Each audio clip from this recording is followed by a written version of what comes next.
Direct current circuits उस सर्वे का 28 chapter है। इस चैप्टर में हमारा लास्ट लेक्चर है और इसमें मेनली हम डिस्कस करेंगे आरसी सर्किट्स को। आरसी सर्किट्स में हमारे पास यहाँ पे दो कंपोनेंट्स हैं जो हम डिस्कस कर चुके हैं। कैपेसिटर हमने पहले चैप्टर में देखा था 26 चैप्टर में, और इसमें हमने पिछले चैप्टर में हमने रजिस्टर को डील किया था, इसके कम्बिनेशन देखे थे।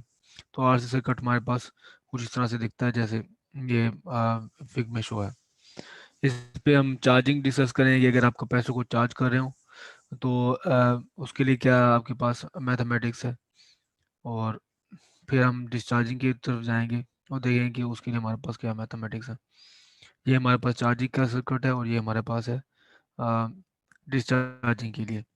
और ये जो ग्राफ शो हो रहा है ये चार्ज वर्सेस टाइम का है चार्जिंग के लिए, कि आपके पास स्टार्टिंग में कैपेसिटर पे चार्जिंग ज़ीरो होती है और आहिस्ता आहिस्ता बढ़ते बढ़ते चार्ज फुली चार्ज होता है कैपेसिटर।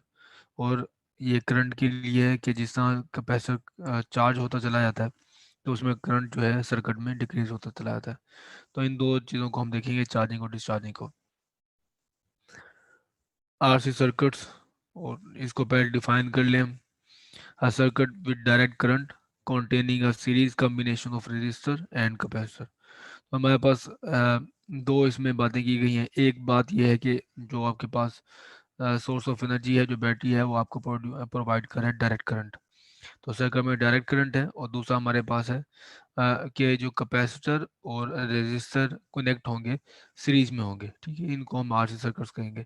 अगर ये पैरेलली कनेक्ट करेंगे तो फिर हमारी ये डेफिनेशन अप्लाई नहीं होती, जो कि डेफिनेशन के मुताबिक जो कैपेसिटर है रेजिस्टर के साथ इन सीरीज होगा। तो इसके दो सिनेरियोज हैं। एक ये कि आपके पास कैपेसिटर इनिशियली अगर आपके पास चार्जिंग उस पर चार्जर नहीं है, चार्ज जीरो है कैपेसिटर पे, तो आप जब इसको चार्ज करना शुरू करोगे तो फिर आपके पास सिनेरियो क्या होगा।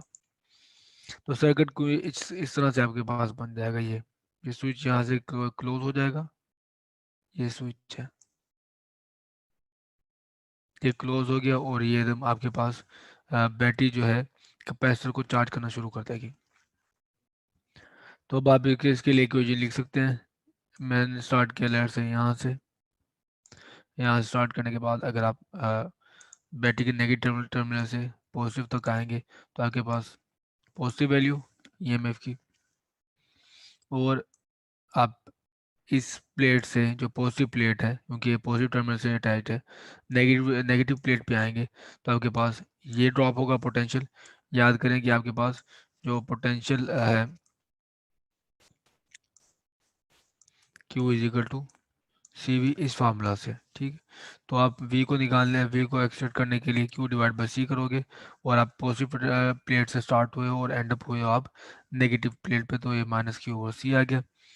और चूंकि आप in the direction of current move कर रहे हो, हमने करंट की डायरेक्शन यही ली है, पॉजिटिव से नेगेटिव की तरफ, तो आपके पास रजिस्टर में जो पोटेंशियल ड्रॉप है वो आएगा -1 और दोबारा फिर आप उसी पॉइंट पे आ जाओगे जहाँ से आप स्टार्ट हुए थे। तो ये आपके पास sum of all voltages drop across the close loop is equal to 0। तो यहाँ से हमारा कोई सर्किट नहीं है, ये हमारे पास ओपन एज है, तो ये कोई क्लोज सर्किट नहीं है, तो यहाँ पे आपके पास करंट नहीं होगा। तो आप समझेंगे सिर्फ यही करंट है। तो आपके पास जो सर्किट है, अगर मैं इसको यूँ लिखना चाहूँ, ये होगा, ये है कैपेसिटर, ये है रजिस्टर, और ये सर्किट है। तो ये हमारे पास टोटल सर्किट है, इसमें लगे हुए 3 कंपोनेंट्स। अब आगे से आगे आपके पास कुछ इनिशियल कंडीशंस हैं। इनिशियल कंडीशन हमें पता है कि जैसे ही आप इसको कनेक्ट करोगे इसके साथ, चार्ज इनिशियली जो कैपेसिटर है वो अनचार्ज है, तो कैपेसिटर पे भी चार्ज होगा वो हमारे पास है 0, ठीक। और करंट मैक्सिमम होगा, करंट इसमें डाउन होना शुरू करेगा मैक्सिमम, और मैक्सिमम वैल्यू होगी करंट की जितना आपके पास बैटरी की ईएमएफ है। तो V is equal to I R, या epsilon is equal to I R. ये हम यहाँ पे फॉर्मूला यूज़ करेंगे। तो जैसे ही कैपेसिटर इनिशियली अनचार्ज था, आप जैसे उसे कनेक्ट करोगे बैटरी से, वो चार्ज होना शुरू होगा, ठीक है, ज़ीरो से। और चार्ज इसमें करंट जो होगा सर्किट में वो मैक्सिमम होगा, ये मैक्सिमम करंट है हमारे पास। और जब आपके पास चार्ज मैक्सिमम हो जाएगा इस पे कैपेसिटर पे, ये फुली चार्ज हो जाएगा, फिर आपके पास जो करंट है वो ज़ीरो हो जाएगा। याद रहे कि जो हमने कैपेसिटर के बारे में बातें की थी कुछ इस तरह से था कि बैटरी ये कर रही है कि इस प्लेट से, इस वाली प्लेट से जो नेगेटिव चार्ज एक्सट्रैक्ट कर रही है, नेगेटिव चार्ज एक्सट्रैक्ट कर रही है और डिपॉजिट कर रही है इसे नेगेटिव प्लेट पे। ठीक है, तो नतीजे में आपके पास इस पे पॉजिटिव चार्ज आता चला जाएगा, इस पे नेगेटिव चार्ज आता चला जाएगा। और जब फुली चार्ज हो जाएगा तो ये हमारे पास असल में ये इसी का जो नेगेटिव चार्ज को यहाँ से यहाँ तक आने के लिए ही हमारे पास ये करंट की वैल्यू मिल रही है। और जैसे आपके पास चार्ज फुल हो जाएगा, कैपेसिटर पे मजीद चार्ज की गुंजाइश नहीं होगी, तो करंट ज़ीरो हो जाएगा, क्योंकि ये फ्लो ऑफ इलेक्ट्रॉन जो है वो रुक जाएगा एक प्लेट से दूसरे प्लेट की तरफ।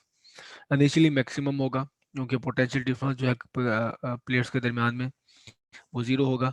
और मैक्सिमम जो आपके पास जो करंट का फ्लो नज़र आएगा आपको। तो ये दो हमारे पास कंडीशंस हैं जो हमें फिजिकली एक्सेस करने में मुश्किल नहीं होगी, कि initially charge zero, current maximum है, और जब आपके पास चार्ज मैक्सिमम हो जाता है तो करंट ज़ीरो हो जाता है। तो अब दोबारा उसी आप इक्वेशन पे आ जाएं। तो ये इक्वेशन है, माइनस आई आर को मैं इस तरफ ले गया तो ये बन गया epsilon minus Q over C is equal to I R. यहाँ पे मैंने आई की वैल्यू पुट कर दी, epsilon minus Q over C is equal to R D Q over D T. तो अब आप इसको मजीद रीअरेंज कर सकते हैं, आर यहाँ पे मल्टीप्लाई हो रहा है, यहाँ जाके डिवाइड बन जाए हो जाएगा। तो ये बन जाएगा D Q D over D T is equal to epsilon over R minus Q over R C. तो यहाँ से हम इसको एलसीएम भी ले सकते हैं। तो मैंने यहाँ पे इसका, अगर आपने यहाँ पे एलसीएम लेना हो तो आप इसका पूरी इक्वेशन को आर सी से मल्टीप्लाई करेंगे। ठीक है, इस पूरी इक्वेशन को क्या किया मैंने, हर वैल्यू को आर सी से मल्टीप्लाई किया। तो आर सी ये कैंसिल आउट हो जाएगा, तो ये माइनस क्यू आ जाएगा, यहाँ से माइनस क्यू।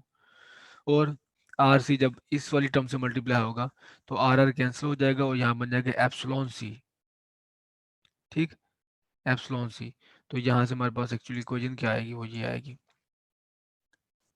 एप्सिलॉन सी माइनस क्यू और डिवाइड बाय आर सी। ठीक। और अब अगर आप इससे माइनस कॉमन ले लें, माइनस एक वजह के तहत लिया गया है, माइनस कॉमन ले लें तो ये वाली टर्म आपके पास माइनस हो जाएगी और ये वाली प्लस हो जाएगी। तो इसी तरह यहाँ पे ये किया गया। तो यहाँ से हमने एलसीएम लिया, एलसीएम है हमारे पास आर सी, और माइनस कॉमन ले लिया। तो माइनस एक वजह के लिए तहत लिया गया, तो आपको इंटीग्रेशन करने में हेल्प आउट करेगी। तो अब आप इसका जो क्यू वाई टर्म है, ये क्यू माइनस सी एप्सिलॉन, इसको आप इस तरफ ले आए क्रॉस मल्टीप्लिकेशन, ये यहाँ पे मल्टीप्लाई हो रही है, यहाँ जाके डिवाइड हो जाएगी, और डी टी यहाँ पे डिवाइड हो रहा है, यहाँ जाके मल्टीप्लाई हो जाएगा। तो यही मैंने किया है कि D Q divide by Q minus epsilon C is equal to minus D T over R C.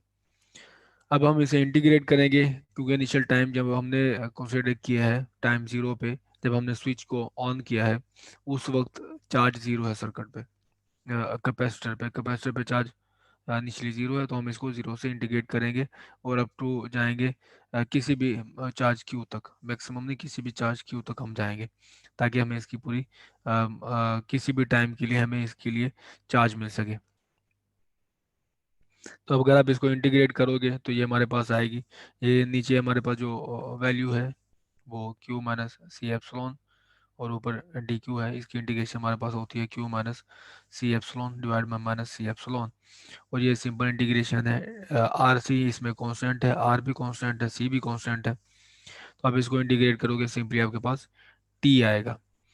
तो इसको लॉग को एंड करने के लिए हम इसका ले लेते हैं एक्सपोनेंट।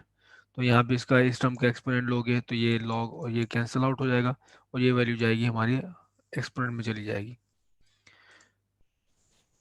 तो यहाँ पे यही हुआ है, लॉग एक्सपोनेंट से के साथ कैंसिल आउट हो गया क्योंकि ये दोनों एंटी लॉग होते हैं, एक्सपोनेंट और नेचुरल लॉग, और यहाँ पे हमारे पास एक्सपोनेंट आ गया। अब अगर आप इसे मजीद रीअरेंज करोगे, ये माइनस सी एप्सलॉन इधर मल्टीप्लाई हो जाएगा, और माइनस सी एप्सलॉन यहाँ पे माइनस हो रहा है, यहाँ पे जाके ऐड हो जाएगा। तो रीअरेंज करने के बाद अब हमारे पास ये किसी भी टाइम के लिए सर्किट कैपेसिटर पे चार्ज ये क्यू वन है इस इक्वेशन के मुताबिक। तो यहाँ पे आप टाइम पुट करेंगे तो आपके पास उस टाइम के लिए सर्किट पे कैपेसिटर पे चार्ज मिलेगा कि इस वक्त जो कैपेसिटर है उसके ऊपर चार्ज इतना स्टोर है। करंट के लिए सिंपली आप इसका डेरिवेटिव ले लेंगे, क्योंकि D Q over D T होता है हमारे पास। तो ये D Q over D T इसका डेरिवेटिव लिया, तो ये तो हमारे पास जो टर्म है पहली एप्सिलॉन सी, ये ज़ीरो हो जाएगी क्योंकि ये कांस्टेंट है। तो सिर्फ हमारे पास टर्म आएगी नॉन ज़ीरो, वो ये होगी, इसका हम डेरिवेटिव लेंगे। तो एक्सपोनेंट का डेरिवेटिव होता है कि ये टर्म एज इट इज़ आ जाती है, लेकिन जो पावर में टर्म है एक्सपोनेंट में, इसका डेरिवेटिव होता है साथ।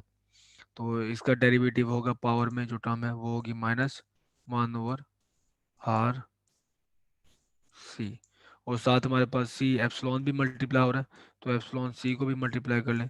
एप्सिलॉन सी सी से कैंसिल हो जाएगा और आ जाएगा एप्सिलॉन ओवर आर। तो ये साथ ऑलरेडी माइनस है, माइनस माइनस प्लस हो जाएगा। तो दोनों चीज़ें हमारे पास आ गई जो मैंने स्टार्टिंग में आपको ग्राफ दिखाए थे। तो ये वो उससे डिड्यूस के इसे प्लॉट किए गए हैं। एक क्यू वर्सेस टाइम है और दूसरा आई वर्सेस टाइम है। तो किसी भी टाइम के लिए आप देख सकते हैं, अगर कैपेसिटर चार्ज जीरो हो, कैपेसिटर चार्ज हो रहा है और इनिशियली उसका चार्ज जीरो था, तो उसमें किसी भी टाइम के लिए चार्ज क्या होगा कैपेसिटर पे और करंट क्या होगा। आप इसमें देख सकते हैं आराम से वही जो कंडीशन है जो हमने स्टार्टिंग में यूज की थी। आप देख सकते हो कि वो इसमें एम्बेडेड है, और आपको जो इनिशियल कंडीशन में शो की थी ये इक्वेशन भी आपको वही रहती है। जैसे कि अगर आप चार्ज की बात करें, तो हमने कहा था कि इनिशियली चार्ज जो है ना वो टाइम जीरो पे जीरो है। तो आप इसमें टाइम जीरो पुट करें, तो ये वाली जो टर्म है एक्सपोनेंट में, जब टाइम जीरो पुट करेंगे तो ये जीरो हो जाएगी आप पावर में, और something power zero is equal to one होता है। तो वन माइनस वन जीरो, तो टाइम जीरो पे आपके पास चार्ज ये जीरो मिल रहा है, एग्जैक्टली जीरो। और जब आपके पास काफ़ी टाइम गुजर जाएगा, काफ़ी देर के लिए आपने कैपेसिटर के साथ बैटरी को अटैच किया हुआ है, तो ये वाली जो टर्म बन जाएगी आपके पास, आप इसे कह लें कि ये इन्फिनिट है, लेट से बहुत बड़ी है, इन्फिनिट है। तो ये माइनस इन्फिनिट हो गई क्योंकि टाइम काफ़ी ज़्यादा हो गया बैटरी से अटैच किया। तो ये बन जाएगा वन ओवर पावर माइनस में है, तो ये बन जाएगा इन्फिनिटी, और ये equal one over infinity equal to होता है जीरो के। तो ये टर्म आपके पास जीरो, और सीधा आपके पास फार्मूला बनेगा ये Q is equal to C epsilon, ये मैक्सिमम चार्ज जितना कैपेसिटर स्टोर कर सकता है। तो बिल्कुल वही इक्वेशन, वही कंडीशन हमने स्टार्टिंग में देखी थी कि टाइम जीरो पे चार्ज जीरो, और टाइम जब काफ़ी देर के बाद जब बैटरी से कैपेसिटर को अटैच कर चुके होगे, तो चार्ज आपके पास जो कैपेसिटर है फुली चार्ज हो जाएगा। तो ये इक्वेशन भी एग्जैक्टली हमें वही रिजल्ट दे रही है। तो आप इसको करंट के लिए भी चेक कर सकते हैं। ये करंट जब आप इसमें टाइम जीरो पुट करोगे, टाइम जीरो पुट करोगे तो ये वन हो जाएगी, और आप देखें ये दे वही आपको I is equal to epsilon over R maximum current दे रहा है।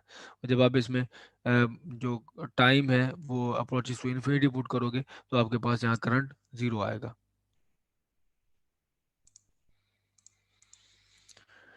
इसको देखने का एक और तरीकाकार है, जो हमारे पास एक ये चीज़ है डिनोमिनेटर में है। एक्सपोनेंट में एक चीज़ याद रखिए कि अगर आपके पास हमें चेक करना हो कि आप एक्सप्रेशन सही लिखा है नहीं लिखा है एक्सपोनेंट में, तो आप ये जो डायमेंशन एक्सपोनेंट में जो पावर आती है, ये एक्सपोनेंट में जो वैल्यू होती है, ये की पावर में जो वैल्यू होती है, इसकी डायमेंशन हमारे पास ये डायमेंशन लेस क्वांटिटी होनी चाहिए। ऊपर टाइम है तो नीचे भी टाइम होना चाहिए, तभी जाके एक दूसरे को कैंसिल आउट करेंगे और हमारे पास पावर में डायमेंशन लेस क्वांटिटी होगी।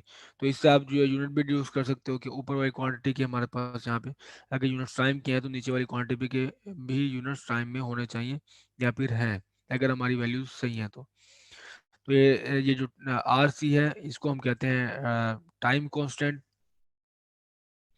वो इसके यूनिट्स हैं टाइम के, या फिर आप ये जो सिंबल हम इसके लिए यूज कर रहे हैं वो है टाउ। तो time constant tau represents time interval during which the current decreases to 1/e। तो जैसे जैसे चार्ज होता जाता है कैपेसिटर, और तो हमारे पास जो करंट है सर्किट में वो डिक्रीज होता चला जाएगा। तो ये हमारे पास टाइम कांस्टेंट जो बताता है कि एक टाइम कांस्टेंट के बाद जो आपके पास करंट होगा वो 1/एप्सिलॉन टाइम डिक्रीज हो जाएगा। जैसे कि ये वैल्यू है, इसमें आप 1 टाइम कांस्टेंट पुट करें तो ये बन जाएगा ई एप्सिलॉन/आर, एप्सिलॉन ओवर आर, और ई की पावर में बन जाएगा माइनस टाइम कांस्टेंट पुट किया मैंने एक, वो है 1 टाइम कांस्टेंट आर सी, और नीचे भी हमारे पास है, आर सी से कैंसिल आउट हो जाएगा, और ये इक्वेशन बन जाएगी epsilon E -1 divide by R. तो ये देखिए मैक्सिमम करंट का जो डिक्रीज है हमारे पास कितना है, E⁻⁻1। तो ये भी वही बात है, 1/E और E⁻−1 एक ही बात है। तो एक टाइम कांस्टेंट के बाद आपके पास करंट इतना डिक्रीज हो जाएगा, दो टाइम कांस्टेंट के बाद आपके पास करंट इतना डिक्रीज हो जाएगा, चार टाइम के बाद आपके पास करंट इतना डिक्रीज हो जाएगा। तो इस टर्म में आप आसानी से बात कर सकते हैं कि फलां टाइम कांस्टेंट के पास करंट कितना डिक्रीज हो जाएगा।